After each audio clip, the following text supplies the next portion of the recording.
Hello everybody and welcome. In this video I'm going to show you how to manage microphone for your headphones STEELSERIES Arctis Nova 3.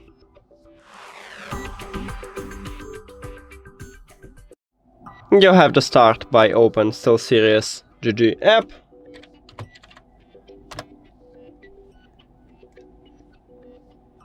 Now you need to go to the engine at the left side and then click at your headphones. Of course, your headphones should be connected with your PC. Then, right here at the bottom, we have microphone settings. So firstly, we have microphone volume. To increase the volume, just move the slider to the left. To lower, just move the slider to the left. Sorry, to increase it to the right.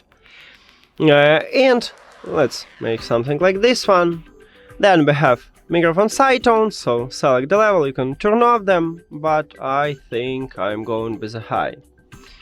Then at the right side we have microphone mute brightness, so right here at the microphone, if it's mute, we have the LED light, so we can lower it or turn off. It's up to you. I'm going with a high.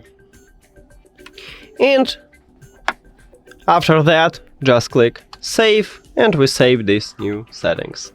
That's it. Thank you for watching this video. If you found it helpful, please consider subscribing to the channel and leave the like on the video. See you later.